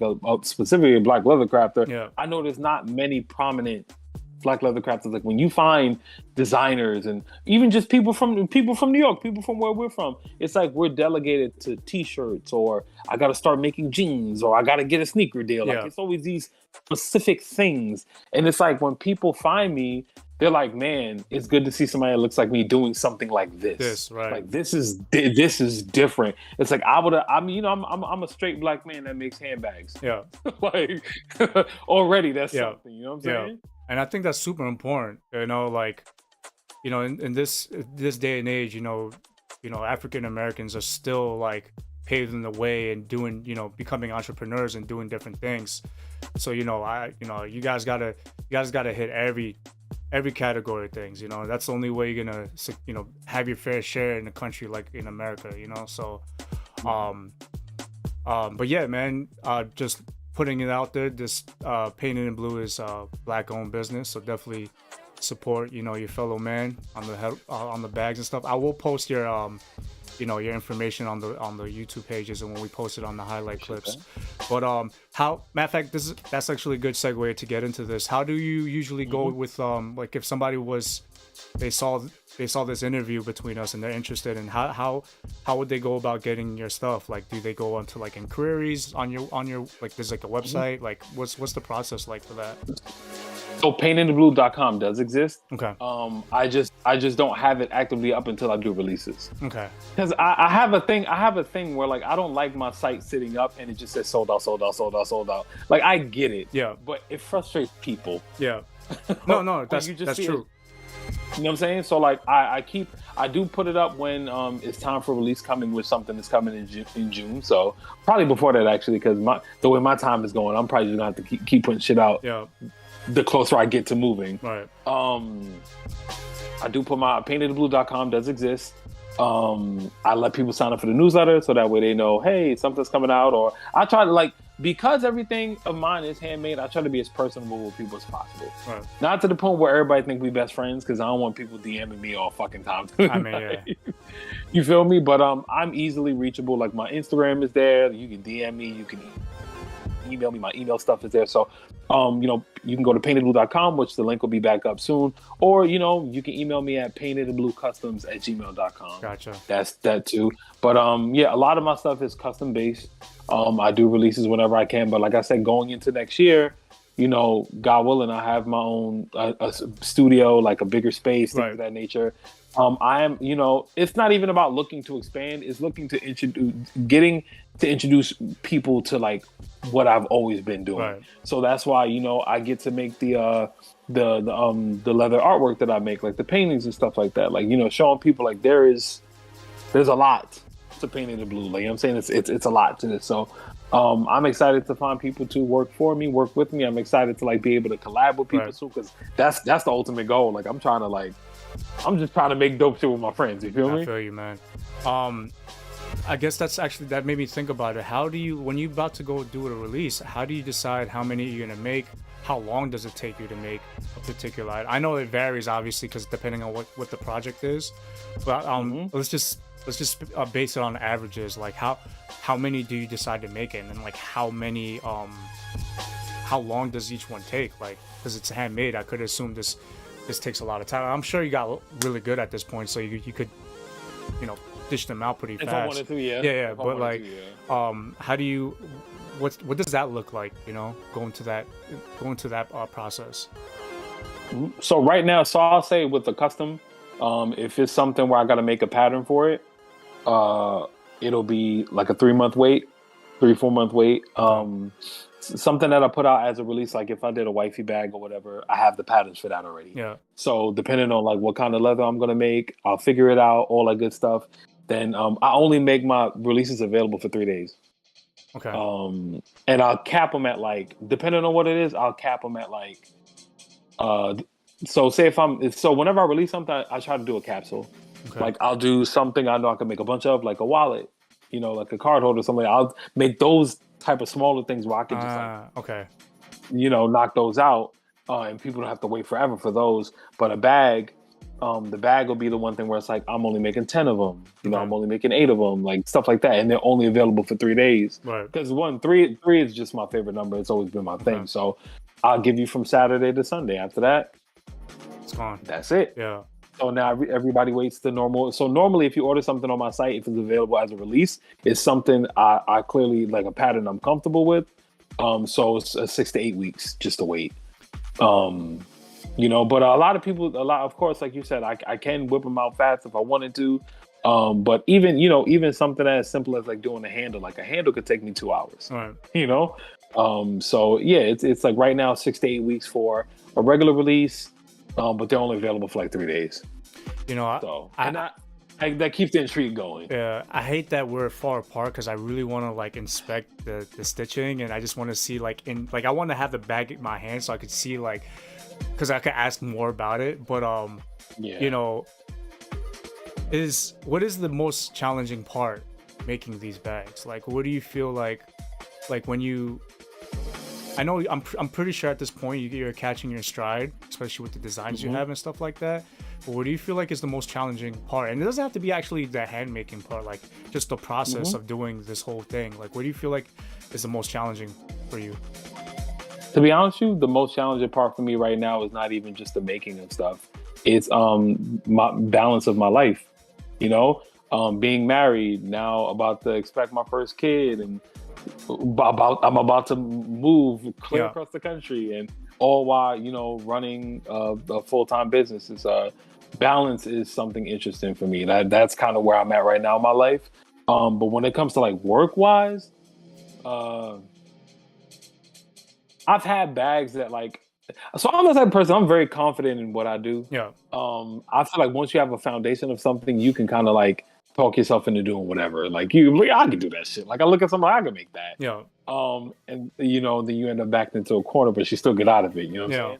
There will be some bags where it's like, why did I decide to do this so large? Like why did I do this? That green bag that everybody keeps asking me about, that's on my page, the big one. That I made that for her name is Niall. She's in the tech industry. She's in California.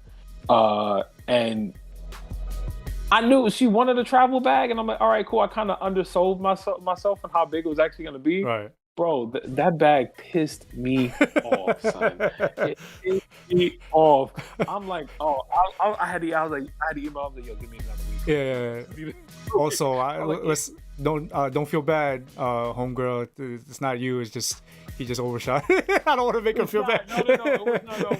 It wasn't her. It was like I undersold myself. Yeah. I was like, damn.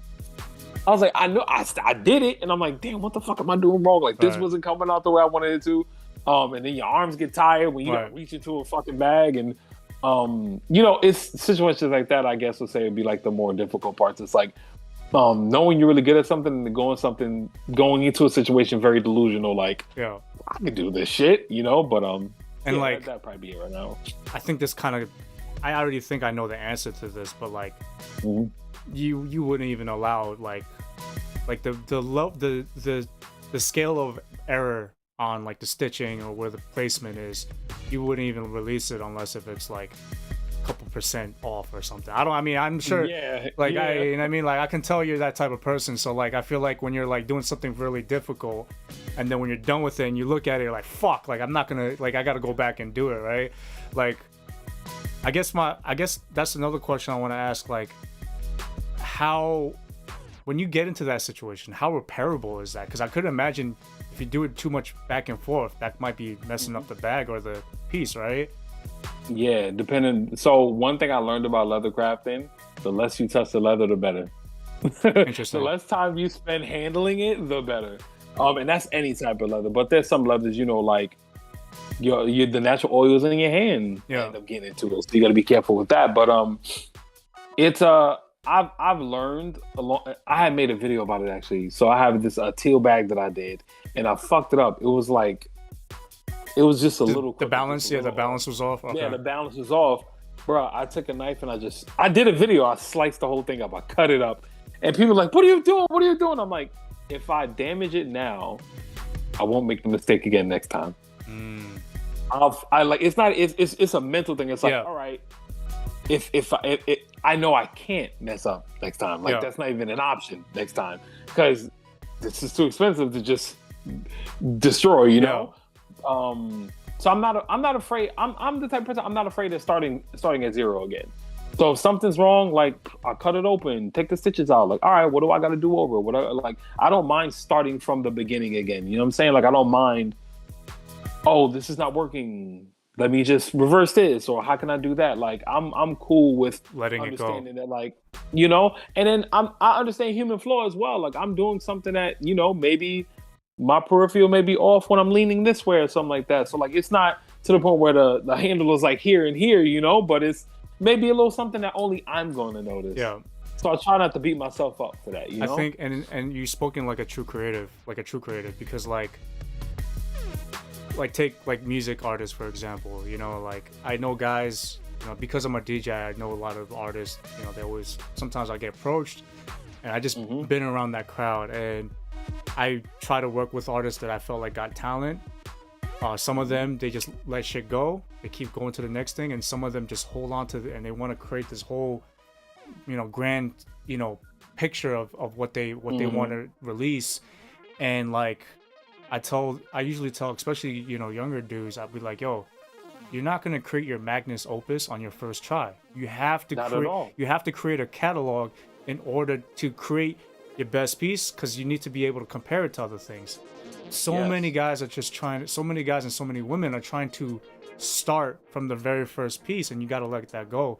So when you said that, I was just like, yeah, you totally get it, because if you had not destroyed it, you would have just sat there like, oh, I could do this, and then you get caught into this whole mental like thing that you're creating this scenario of things that's not even important. At the end of the day, the most important thing is getting it done, shipping it out, getting to the next thing, because what that does is just, it's compounding your skill level. You know what I mean?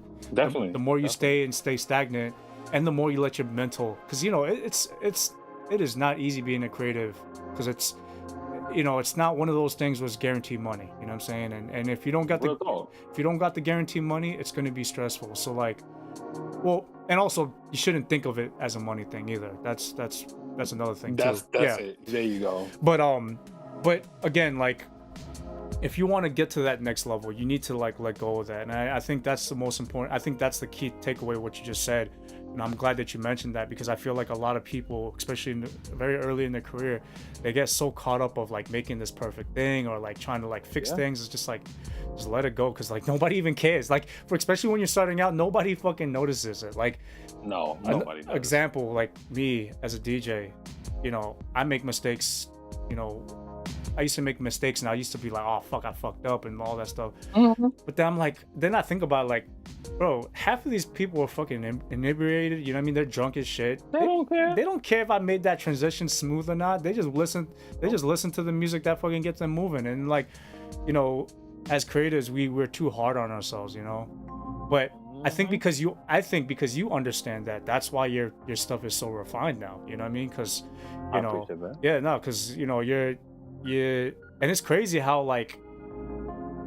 refined. It's almost like as if your painting translated, like your skill level of your painting translated into your love of goods, because looking at that bag, like that's not some amateur shit. You know what I'm saying? Like it's not like you can tell there's a lot of detail went into that. Even though it's such a minimal thing, I can already see just the brief times that you showed me, there's so much effort going into that, and there's so much, in depth with that. So like, I think not that I need to tell you. I think I'm just trying to explain this to No, bro, I anybody appreciate on it, this yeah. podcast, because I just feel like I see a lot of people, especially music artists. Oh my God, they want to make this just wanna perfect be day. popular. Yeah, they just want to make this perfect day. I'm like, bro, just let that go. That's not a thing, So, but I think more people. I agree with you. More people need to realize that like perfection is not real. It's unattainable. And mhm, I get what people want to compare the whole Kobe Bryant thing. He was willing to chase perfection. yeah, Yeah. But the only way he was willing to chase perfection is to make the mistakes and learn from the mistakes. Like he doesn't stick on one thing. It's like, okay, if I missed a shot, that one shot that I missed, I took 500 times in practice. right, I'm able to miss it. I fucked up. Okay, now it's about going out there the next time and doing even better than that. right. Not it needs to be this way. It needs to be this way. Sometimes it just don't work that way, Yeah. man. It just doesn't work that way. What's shout out to my boy Vic. He's like a life coach. He doesn't call himself a life coach, but he's just that dude that just understands, and he studies a lot of philosophies. But he told me, like, you gotta let go of the idea of the goal. Like, if you're so attached with the goal, you lose touch of what's really important. Because if we're just constantly going for goals, that's not really gonna make you better at anything. You're just going for a goal. Real You know what I'm talk. saying? Going back to Kobe, he wasn't worried about being, at this level, like, oh, I'm getting this many points. He was just obsessed with the process, and how you define that, it's sincerity. You know what I'm saying? It's just genuine. Like, you really love this stuff. So, like, Yeah, man. going back to you, like, you, from seeing your work and stuff like that, like, I mean, because obviously, you're just an artist at heart. Like, you can tell, like, what got you to this point. You, like, not that I need to believe it because I already knew this, but you're just a definition of, like, you go for what you love and you just stick with the importance of, like, the process and loving what you do. Everything else is gonna unfold itself. Of course, you also have to be smart enough and also be self-aware enough to switch up, right? Because going to, if we want to, summarize this whole podcast, like, you could have just been sticking with paintings this whole time, and it would probably, I'm sure you would have got somewhere, but how, as far as getting like 11 plus K, followers, and, actually creating a sustainable business. I think the Right. self-awareness is also important in this aspect. You have to be able to, like, ignore your ego and be like, you know what? Let me just switch gears, because I know I love doing this, but maybe I could do something else with it, No, Um, real talk, bro. Real talk. But That's a fact. but yeah, man. What do you what's like next for you though? Like, if like, what's your 5-year plan for this? I mean, I think you kind of mentioned it, but, like, what are you, like, where do you see yourself in the future with this brand painted in blue? Yeah, I mean, I look at people like, Joe Freshgoods and people like Cause, like, the Hebrew Brantley, like, these are the people I'm like, oh yeah, you are, like, especially Joe Freshgoods. It's like he gets to just be himself and create Right. unadulterated with, like, these big name companies and shit like that. Like, I'm not opposed to working with big name companies because I feel like we make the culture. You know what I'm saying? We might as well be a part of it. So I definitely want, in the next 5 years, I have an idea of having this warehouse. Like, I want to teach classes. I want to Same. have a retail space, but not like a chain. Like, I want it to be like a travel destination. Yeah. I want people to come and have these experiences, and kind of like, and it's funny. I look at, like, the shoe surgeon. His warehouse was, I wanted that for so long, and, like, I love that, like, seeing him do it. I was like, oh shit, this is attainable. Yeah. Like, somebody's done something like this, so I know it's possible, but kind of, just seeing how far I can take my artistry with leather. I don't really have any goals of doing retail, like being in stores or things of that nature. Right. Like, I want to be as self-sustained as possible. Yeah, man, kind of just seeing how big I can be, bro. Right. Seeing how big the company can be. That's it. I feel that. That's as far as I can go, man. Like, having people that look like me, and people who are from the culture that we're from, working for me, working with me, reaching out to all my friends. It's like, yo, can I do this album cover? Like, you, bro, I would love to do an album cover for you. You know what I'm saying? Shit like that. us working, I doing events. I'm like, yo, I'm gonna fly you out, bro. Come DJ this. Like, you know what I'm saying? Like, I want to do things with all of my friends, do all the cool shit with all of my friends, One thing it kind of gave me nostalgia because I remember like back in when we were younger, especially when we went to like our Basel and stuff, we always like talk about like what we're gonna do next and stuff like that. And I feel like we're like getting there. We're getting to the point where happening. like, you know what I mean? Like I feel like what we talked about when we were younger kids, we were just like, always had the dreams and goals and stuff like that. But yeah, man, I think it's always fun to watch people that because like I feel like the reason why we created such a good friendship, it was because like we don't want only just to have friends, but we also want to do something, mainly with our friendship is like being creative, but like being in the creative and being something with it, being somewhat like sustainable with it. So like when I see like my peers and they're actually making it, it's always fun to see that shit, because I'm just like, I just feel like that makes you as an individual, whether it's you or me or anybody else, like just keep pushing, because you know what I mean. At the end of the day, don't lose. For me, I always tell myself, try to remember why you started this in the first place. You know what I'm saying? Oh yeah. I for the longest time, like especially, and that's another reason why I left New York, is it's just like I really had to let go of like thinking about being a DJ, getting gigs like left and right, and making a lot of money, because I discovered that the type of people that's in that crowd, the clout chasing and all that stuff, I don't really like that. Like I realized like I just want to play music for people that like my shit, that likes music that I like. I don't want to play no shade towards Meek Mills, but I don't want to play Dreams and Nightmares every fucking gig. You know what I mean? That's not why I became a DJ. You know what I'm saying? So like I'm never gonna stop doing that. Actually, it's funny too, because when we're doing this podcast episode, I'm like, damn, I kind of want to throw down after this, but but yo, man, you gotta come out to Japan, man. I know it's gonna be very, very difficult for you right now because you're about to have the kid, but like that's even better, because by the time your kid is able to travel, you know what I'm saying? Yes, that's the goal. Because like what my whole thing is like, my goal is to like, obviously my goal is to get a crib out here, you know what I'm saying? But not only just to get a crib, but also big enough so I have like a guest room, so like I could have like homies that are close to me that could like stay with me. You don't have to get a hotel, even though hotels are pretty cheap out here, like aside from the air ticket, because that's usually the most expensive thing. Food and everything is fairly cheaper, a lot cheaper. So like, the cost of just doing things is a lot cheaper. But of course, like if I get like a nice crib, you guys can stay with me. You know what I'm saying? I have yet to meet. That's the goal. I have yet to meet your wife anyway, because you know what I mean. Because like, I feel like because we've been boys. I told her about you. Yeah. Yeah, I know. I feel like it's funny too, because like, you're not the only one. I feel like I have like friends that like I have really good relationships. Would be like, yeah, you gotta be my girl, man. I'll be talking about you. I'm like, damn, yeah, I know. I gotta make it happen. No, we gotta. She knows. That's like a big. Oh yeah, man. Yo, cause like I just, and you know what it is, cause our relationship and what we fucking fuck with, like you have to come out here. We have to go out to the shops and all that. Shit, and you know what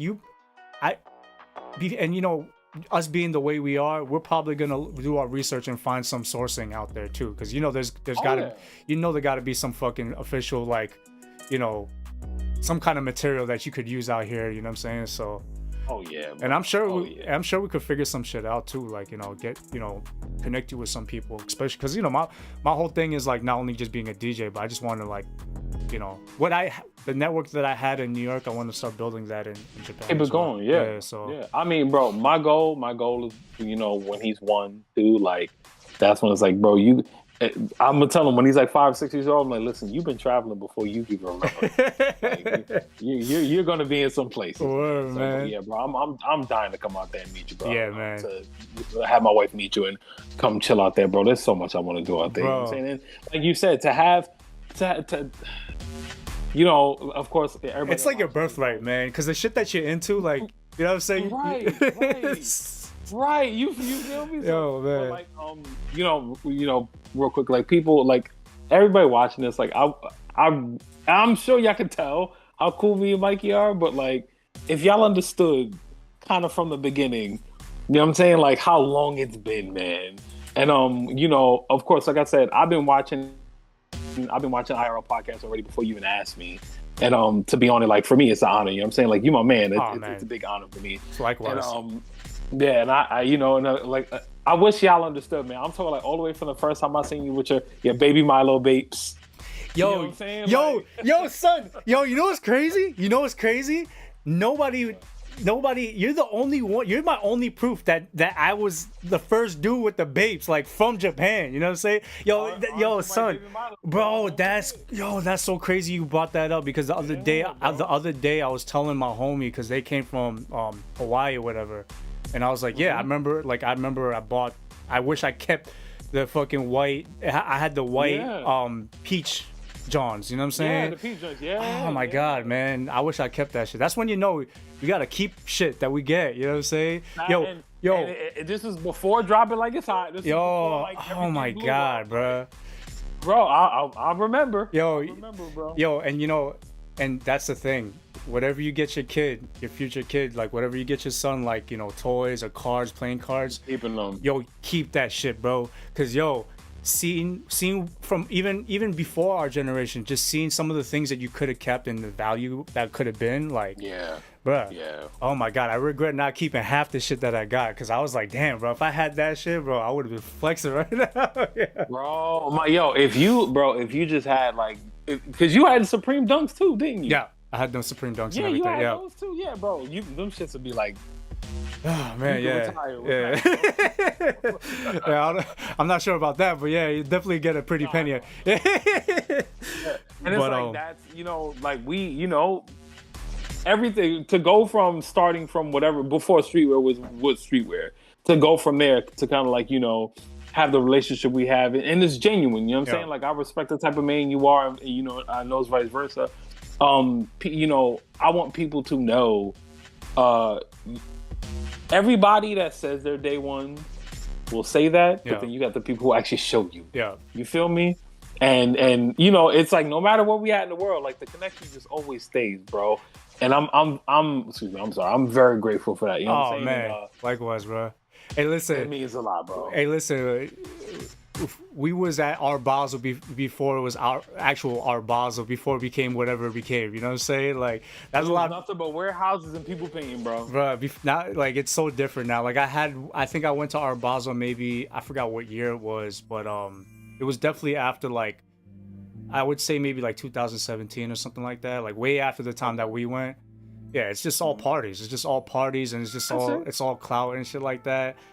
But yeah, man, like we definitely, like, we did things that, you know, you can never just replicate that for sure. I mean, I think one of the fondest memories was like we finished that gig with Farrington Thomas, R&P, rest in peace, man. Shout out to him. Yeah.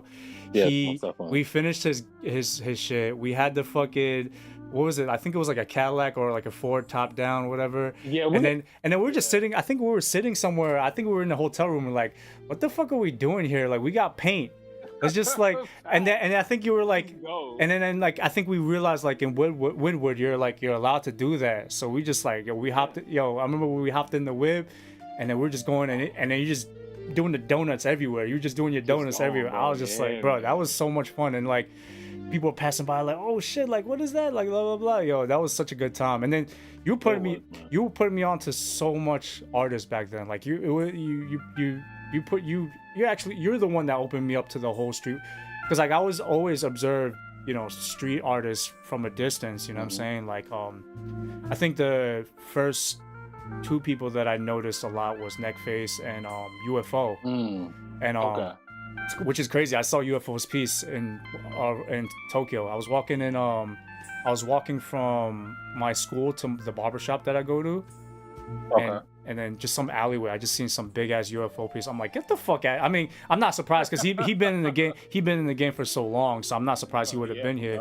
But I was like, holy shit, like, you know, and that just kind of like brought back mad memories. But like, you knew the names, you knew who it was, like who they were and where they came from, and so you really opened me up to that world. And like ever since then, I was just like, yeah, like every time I talk about street art or anything like that, I was like, yeah, I think about you. You know, I'd be like, oh shit, yeah, yeah, like you know, Ant is the one that put me onto all this shit. You know, like I it was such a appreciate that, bro.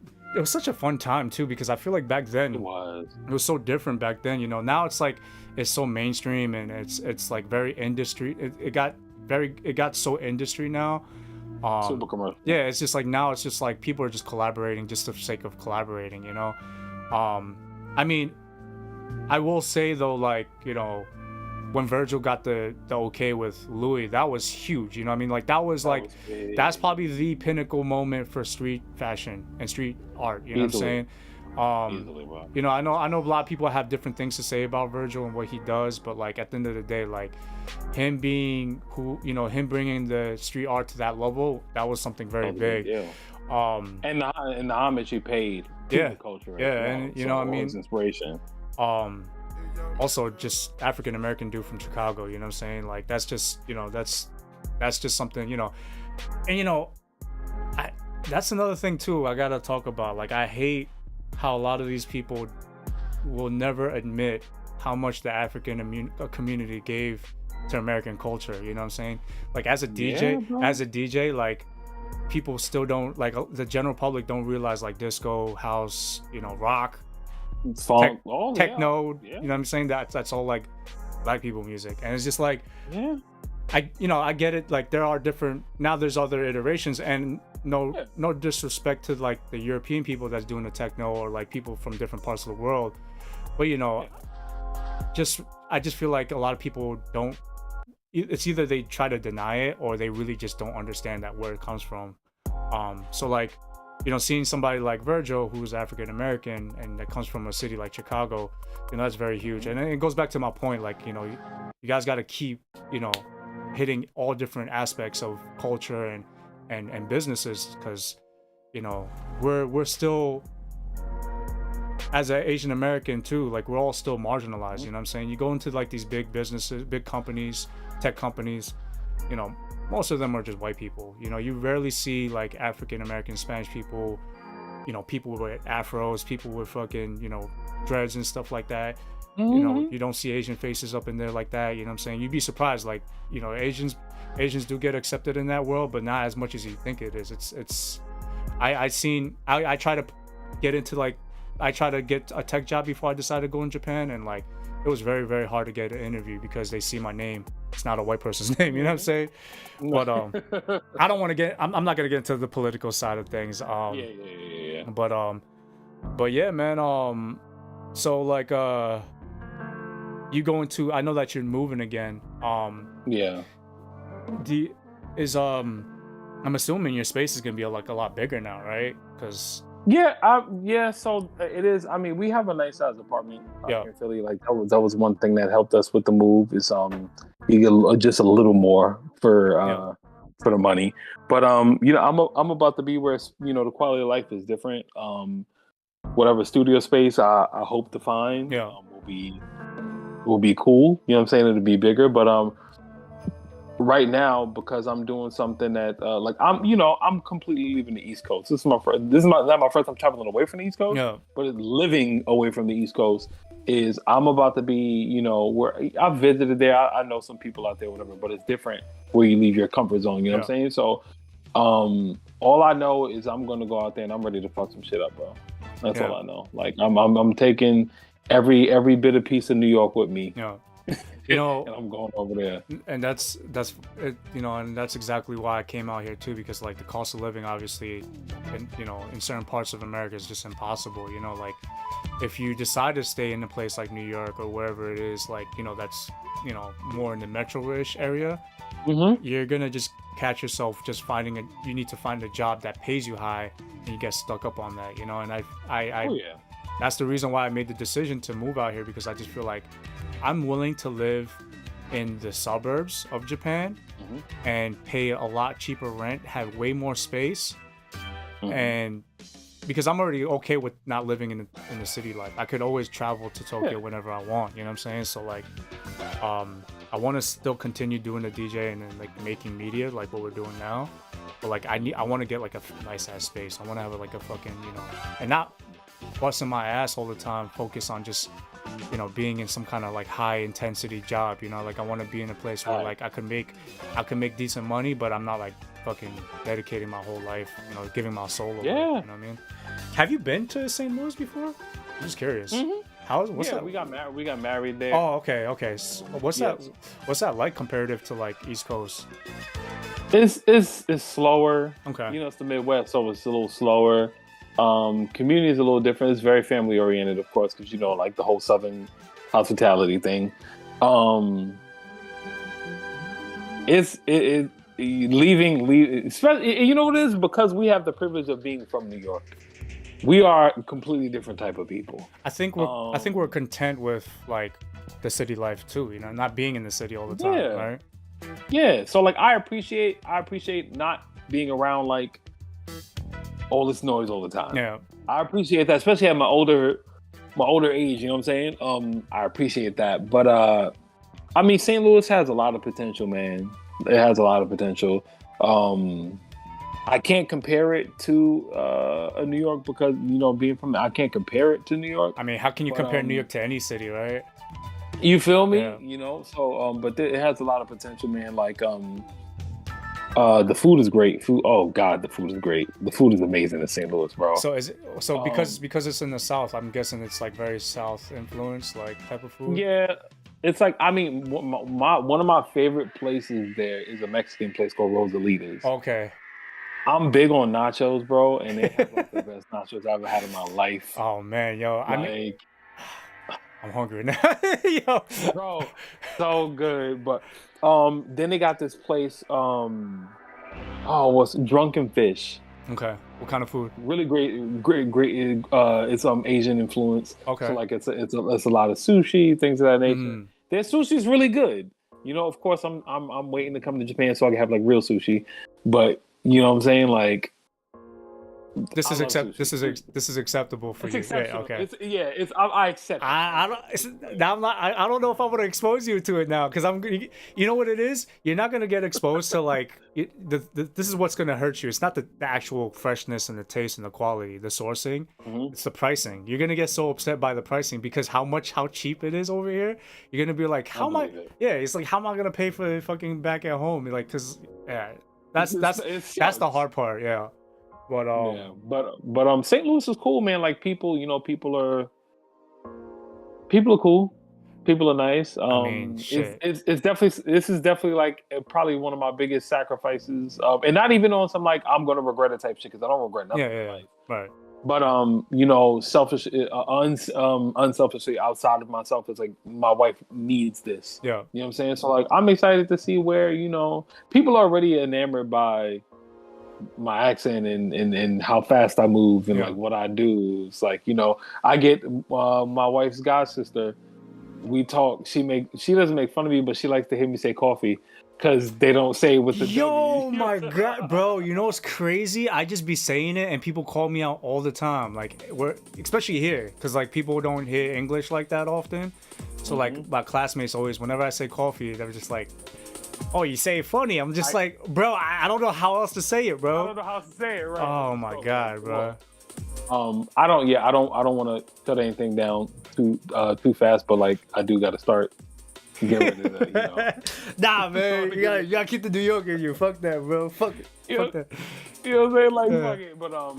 But yeah, I don't want to shut anything down, but my phone is gonna die soon. Oh, okay. Yeah, I mean, yeah, we could wrap it My up. bad, I mean, bro. I'm not. No, actually, we're making good time. I usually do 2 hours, so it's already 1:40. It's Okay. already 1:48. Let's wrap this up right now. Matter of fact, follow him on Instagram at Painted in Blue. Website paintedinblue.com. Also, all the email inquiries, support Black-owned businesses, of course. Is there anything lastly you want to just like, shout out to anybody, or you want to give any shout outs real quick before you go? Yeah, first off, shout out to you. Oh. I appreciate you, my brother. Real talk. It's a pleasure, man. Everybody who if you have a friend who is in media and is putting out quality stuff, or if you are in media and you put out quality stuff, don't just chase celebrity.